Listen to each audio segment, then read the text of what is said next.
Question, रिक्त स्थानों की पूर्ति करें, फिल इन द ब्लैंक्स। ए, पीछे मुड़ में खाली स्थान तरफ से मुड़ा जाता है, तो पीछे मुड़ में हमेशा दाहिने तरफ से मुड़ा जाता है। बी, विश्राम अवस्था में बाएं हथेली दाहिने हथेली के खाली स्थान होता है, तो विश्राम अवस्था में बाएं हथेली दाहिने हथेली के हमेशा नीचे में होता है। सी, तेज चल के दौरान दाहिने सैल्यूट का आदेश खाली स्थान पैर पर होता है, मतलब किस पैर पर, तो तेज चल में दाहिने सैल्यूट का आदेश हमेशा बाएं पैर पर दिया जाता है, लेफ्ट फुट पर। डी, विश्राम अवस्था में दोनों पंजों के बीच की दूरी खाली स्थान होती है, मतलब दोनों पंजों के बीच का डिस्टेंस कितना होता है, तो विश्राम पोजीशन में दोनों पंजों के बीच का डिस्टेंस 45 सेंटीमीटर, इंच में लिखे तो 18 इंच, तो दोनों में से आप कोई भी लिखेंगे आपको फुल मार्क्स मिलेगा।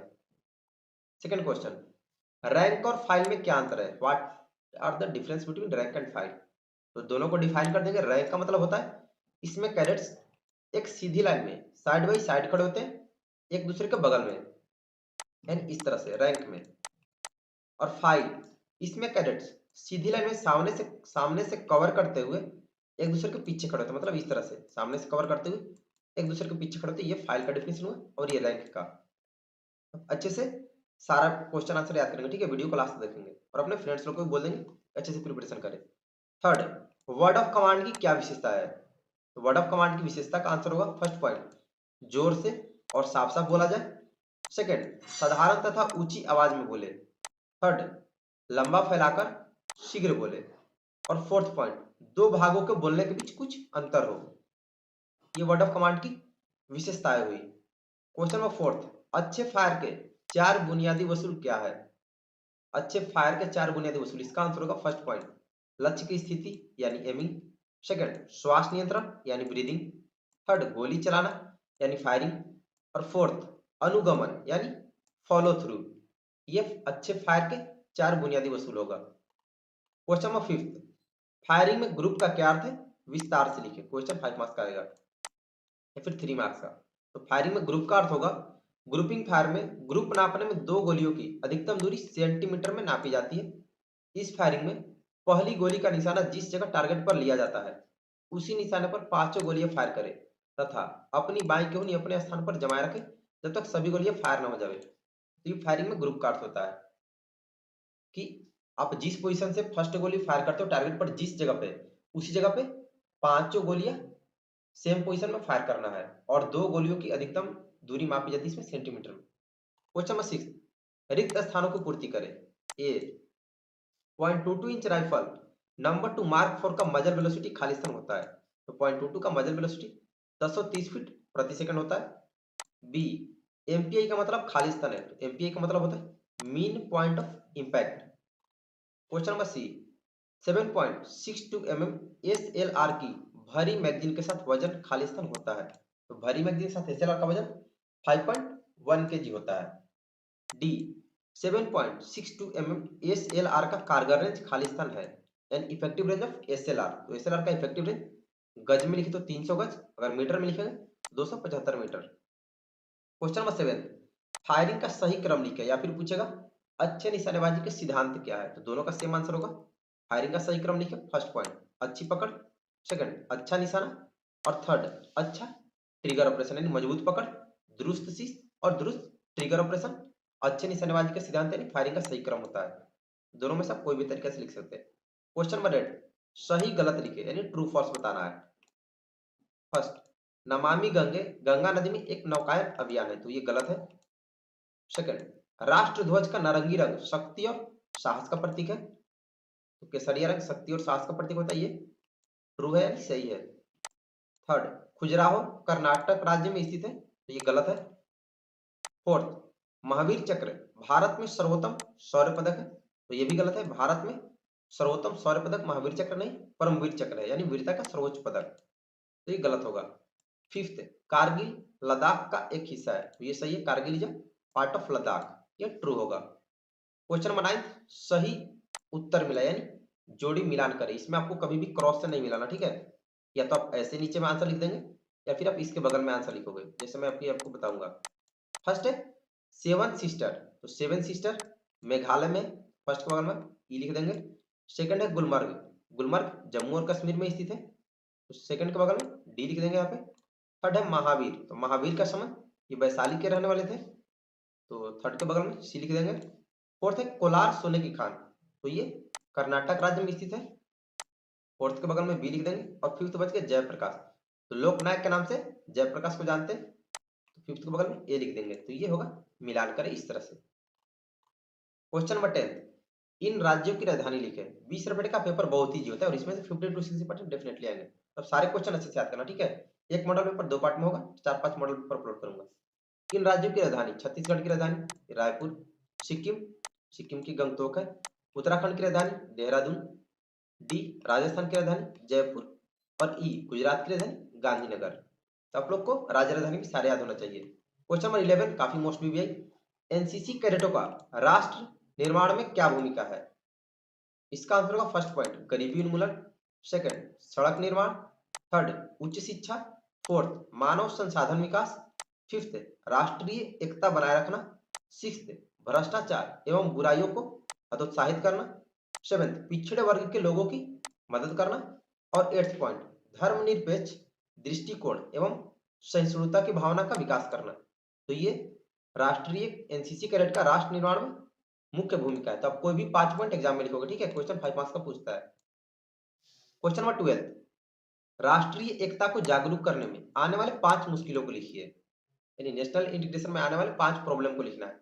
इसका आंसर होगा फर्स्ट पॉइंट जातिवाद, सेकंड भाषाई कट्टरता, थर्ड सांप्रदायिकता, फोर्थ क्षेत्रवाद, फिफ्थ सामाजिक विषमता, और सिक्स आर्थिक असमानता। तो ये सब राष्ट्रीय एकता को, नेशनल इंटीग्रेशन को जागरूक करने में आने वाले मुश्किलें हैं। क्वेश्चन नंबर 13, भारत के मुख्य 5 धर्मों के नाम लिखे, यानी 5 रिलीजन्स के धर्म नाम बताने आपको भारत के। इसमें होगा हिंदू, मुस्लिम, सिख, ईसाई, बौद्ध, जैन, पारसी, मतलब कोई भी 5 लिख देना है।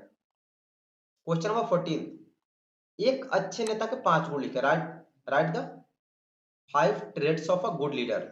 इसका आंसर होगा सतर्कता, आचरण, साहस, निर्णायकता, विश्वसनीयता, धैर्य, उत्साह, पहल, समग्रता, न्यायिकता, ज्ञान, निष्ठा, जीवंतता, व्यवहार कुशलता और निस्वार्थता।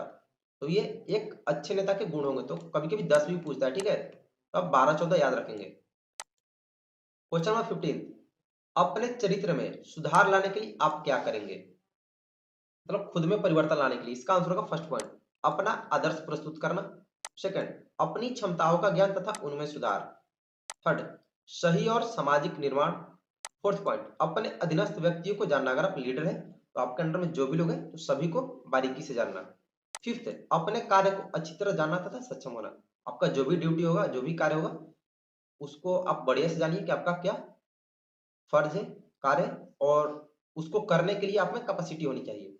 सिक्स्थ अधीनस्थों में टीम भावना का विकास करना, जो भी आपके अंडर में व्यक्ति है तो उनमें टीम भावना यानी टीम क्वालिटी उसमें विकसित करना, सभी लोग मिलजुल कर रहे। सेवेंथ पॉइंट अधीनस्थों में कार्य के प्रति स्वयं में उत्तरदायित्व की भावना विकास करना, बाकी जो आपके अंडर में है तो उन्हें भी आप मोटिवेट करें कि वो अपना कार्य सही ढंग से करें। क्वेश्चन नंबर 16, टीम से आप क्या समझते हैं, विभिन्न प्रकार के टीमों का वर्णन करें। इसका आंसर होगा 2 या अधिक परस्पर निर्भर व्यक्ति जो परिणामों की साझा जिम्मेदारी उठे, मतलब 2 से ज्यादा व्यक्ति तो परस्पर निर्भर, मतलब एक दूसरे पर डिपेंड हो और एक ही कार्य के लिए जिम्मेदारी उठाए, और जो स्वयं तथा अन्य लोगों द्वारा एक बड़ी सामाजिक व्यवस्था में एक अछूत इंटैक्ट सामाजिक इकाई माने जाए तो एक टीम अथवा दल कहलाते हैं। ये होगा टीम का डिफिनीशन। विभिन्न प्रकार के टीमों का वर्णन करें। टीम 4 प्रकार का होता है। फर्स्ट कार्यात्मक टीम, सेकंड समस्या समाधान टीम, थर्ड पार कार्यात्मक टीम, और फोर्थ स्व प्रबंधित टीम। ये टीम के प्रकार है। क्वेश्चन नंबर 17, उन सारे गतिविधियों का वर्णन कीजिए जो एनसीसी कैडेट्स का व्यक्तित्व और चरित्र का विकास करता है। काफी इंपॉर्टेंट पॉइंट है, बीबीआई है। इसका आंसर का फर्स्ट पॉइंट राष्ट्रीय ध्वज का सम्मान करना, सेकंड सभी धर्म और संस्कृति का सम्मान करना, थर्ड वृद्ध और महिलाओं का सम्मान करना, फोर्थ पॉइंट देश के कानून व्यवस्था का पालन करना, फिफ्थ एक अच्छे नागरिक का निर्माण करना एनसीसी की मुख्य भूमिका है, सिक्स्थ अनुशासन की भावना किसी व्यक्ति के अंदर पैदा करना, सेवेंथ हर एक व्यक्ति के अंदर निस्वार्थ सेवा भाव पैदा करना। और 8th पॉइंट, एकता और अनुशासन के साथ प्रतिज्ञा और श्रद्धा से अपने देश की सेवा करना। तो ये ऐसे सारे एक्टिविटी है जो एनसीसी स्टूडेंट्स यानी एनसीसी कैडेट्स के व्यक्तित्व और चरित्र का विकास करता है। इन सब कारणों से ये सब सिखलाता है। तो आपको कम से कम 8 पॉइंट आप याद रखना। कभी कभी क्वेश्चन 7 मार्क्स का भी पूछता है, नहीं तो 5 मार्क्स का, ठीक है। क्वेश्चन नंबर 18, नेतृत्व के गुण लिखे, राइट द लीडरशिप ट्रेड्स।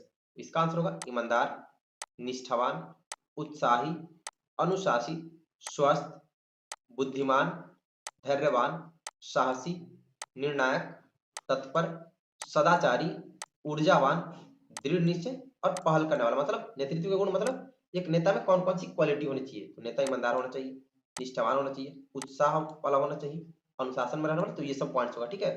अब सारे पॉइंट्स याद रखना। 10 पॉइंट भी पूछता है अक्सर। 10 पॉइंट्स लिखे नेता के गुण। क्वेश्चन नंबर 19, रिक्त स्थानों को भरे, भूकंप खाली स्थान में मापा जाता है। तो भूकंप रिक्टर स्केल के द्वारा मापा जाता है, रिक्टर स्केल में। सेकंड, आपदा खाली स्थान प्रकार के होते हैं, खाली स्थान और खाली स्थान। 3 फिल इन द ब्लैंक्स है। तो आपदा 2 प्रकार का होता है, फर्स्ट मानव निर्मित और सेकंड प्राकृतिक आपदा। सी, एनडीआरएफ का मतलब खाली स्थान है। एनडीआरएफ का मतलब होता है नेशनल डिजास्टर रेस्क्यू फोर्स, फिर response force, national disaster response force. Question number 20, काफी मोस्टली वही अक्सर पूछा जाता है। अग्निशमन पार्टी को कितने भागों में बांटा गया एवं उनके कार्य लिखे। क्वेश्चन 7 मार्क्स का। Right the types of fire fighting parties and right there works. इसका आंसर होगा अग्निशमन पार्टी को 4 भागों में बांटा गया है, fire picketing party, fire fighting, fire service और रिजर्व पार्टी। अब इनके कार्य भी लिखने हैं। फायर पिकेटिंग पार्टी का कार्य होता है आग लगे स्थान को चारों तरफ से घेरकर सुरक्षा करना। सेकंड, फायर फाइटिंग पार्टी आग को बुझाने का काम करती है। थर्ड, फायर सल्वेज पार्टी आग लगे स्थान से सामान तथा लोगों को बाहर निकालती है। और फोर्थ, रिजर्व पार्टी जरूरत के मुताबिक तीनों पार्टियों की मदद करती है। मतलब इन तीनों को जो भी हेल्प पड़ेगा जरूरत, तो रिजर्व पार्टी किसी की भी हेल्प करती है जिनको जरूरत पड़ेगा। तो ये होगा अग्निशमन पार्टी को 4 भागों में और उनके कार्य। अच्छे से इनके कार्य भी याद रखना, ठीक। क्वेश्चन नंबर 21, काफी मोस्ट बीबीआई, जल्दी इसका आंसर आपको नहीं मिलेगा। एनसीसी कैडेट के नाते आतंकवाद के विरुद्ध ऑपरेशन में आप कैसे सहायता करेंगे, मतलब टेररिज्म ऑपरेशन में आप कैसे सहायता करेंगे। इसका आंसर होगा फर्स्ट पॉइंट, आतंकवाद को बढ़ावा देने वाले तत्वों को चिन्हित करके प्रशासन को बताना। मतलब जो भी लोग आतंकवाद के खिलाफ लोगों को बढ़ावा देते हैं, उनको भड़काते हैं कि आप मतलब टेररिज्म वाला काम करो, ये सब गलत काम, तो उनको चिन्हित करके पहचान करके प्रशासन को, पुलिस प्रशासन को बता रहा। सेकंड, आतंकवाद के विरुद्ध जागरूकता रैली निकालकर। थर्ड, आतंकवाद से होने वाले नुकसान तथा लोगों को उनके कर्तव्य के बारे में बताना। फोर्थ पॉइंट, लोगों को उनके मौलिक अधिकार के बारे में बताकर। फिफ्थ, लोगों को किसी के बहकावे में न आने की सलाह देना। सिक्स्थ पॉइंट, सरकारी योजनाओं के लाभ के बारे में लोगों को बताना। और सेवेंथ, लोगों को शिक्षा के प्रति जागरूक करना। इस तरह से एनसीसी कैडेट्स आतंकवाद के विरुद्ध ऑपरेशन में सहायता कर सकते हैं। क्वेश्चन नंबर 22, योगासन के कोई 6 आसन के बारे में संक्षेप में लिखिए। इसका आंसर होगा फर्स्ट, सूर्य नमस्कार, इससे त्वचा रोग समाप्त हो जाता है, इसके होने की संभावना समाप्त हो जाती है। सेकंड, श्वासन, इस आसन को करने से मन शांत होता है और शरीर को ऊर्जा मिलती है। थर्ड, शीर्षासन, इस आसन से आगे निकला हुआ पेट कम हो जाता है और पाचन शक्ति बढ़ जाती है। फोर्थ, त्रिकोणासन, इस आसन से हाथों, पैरों एवं शरीर के अंगों में तनाव पैदा होता है और इससे व्यक्ति निरोग रहता है, मतलब स्वस्थ रहता है। फिफ्थ, सर्वांगासन, यह लीवर को शक्ति प्रदान करता है और आंतों को शुद्ध करता है। यह कद को भी बढ़ाता है, मतलब हाइट को। सिक्स्थ, चक्रासन, इस आसन को करने से पेट कभी नहीं निकलता और पेट की चर्बी कम करता है। तो ये योगासन का, आप और भी बहुत सारे योगा है, कोई भी 6 के बारे में जानकारी लिख सकते हैं। क्वेश्चन नंबर 23, काफी मोस्ट बीबीआई अक्सर पूछा जाता है, आप एनसीसी शिविरों में व्यक्तिगत स्वच्छता कैसे सुनिश्चित करेंगे। काफी लोगों को शिविर का मतलब नहीं समझ में आता। तो ये कैंप के बारे में बोल रहा है कि आप कैंप में स्वच्छता के लिए क्या क्या करते हो, किस प्रकार से स्वच्छता का ख्याल रखते हो। इसका आंसर होगा फर्स्ट पॉइंट, भोजन साफ सुथरा तथा ढककर रखेंगे। सेकंड, डीडीटी का छिड़काव करेंगे। थर्ड, जल जमा नहीं होने देंगे। फोर्थ पॉइंट, नहाने, बर्तन साफ करने के लिए पानी की व्यवस्था करेंगे। फिफ्थ, पीने के लिए शुद्ध जल की व्यवस्था करेंगे। सिक्स्थ, 4-5 सॉक्स यानी मोजे रखेंगे। सेवेंथ, सोते वक्त मच्छरदानी लगाएंगे।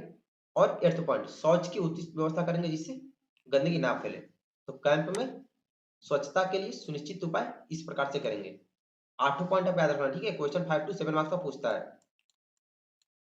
तो सभी बेस्ट पॉइंट्स है, आपको अच्छे से काफी बताया गया। क्वेश्चन नंबर 24, आप पटना से रांची साइकिल यात्रा के दौरान क्या योजना बनाते हैं उम्मीद करते हैं।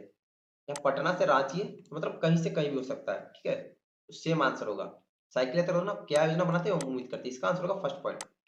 सबसे पहले रूट मार्च चार्ट बनाना कि आपको किस रास्ते से होकर जाना है। सेकंड, साइकिल राइडर्स को मेडिकली फिट होना चाहिए, जो भी साइकिलिंग के लिए जाएंगे उनको मेडिकली फिट होना चाहिए, यानी स्वस्थ होना चाहिए।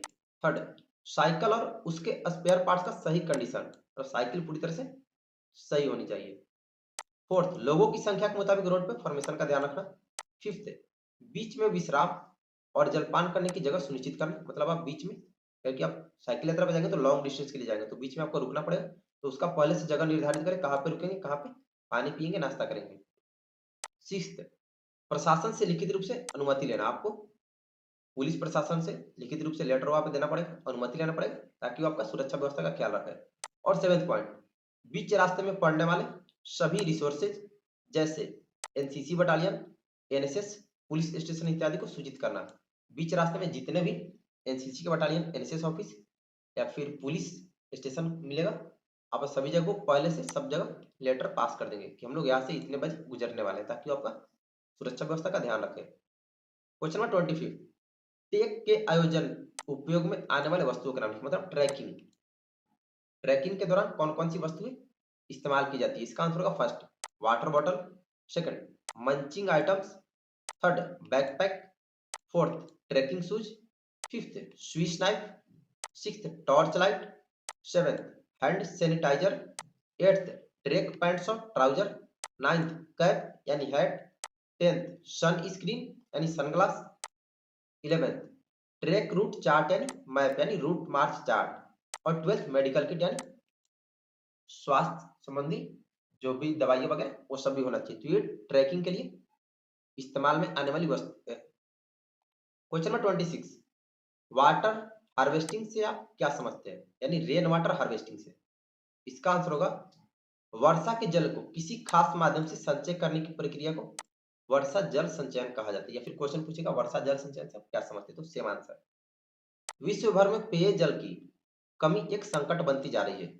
इसका कारण पृथ्वी का जल स्तर का लगातार नीचे जाना भी है। इसके लिए वर्षा के जल जो सागर में मिल जाता है उसका संचयन और पुनर्भरण किया जाना आवश्यक है, ताकि भूजल संसाधनों का संवर्धन हो पाए। इसमें आप पॉइंट्स में फिर लिख सकते हैं कि वर्षा के जल को, उसका उपयोग, इसका उपयोग हम लोग खेतों की सिंचाई के लिए करते हैं। सेकंड पॉइंट, जानवर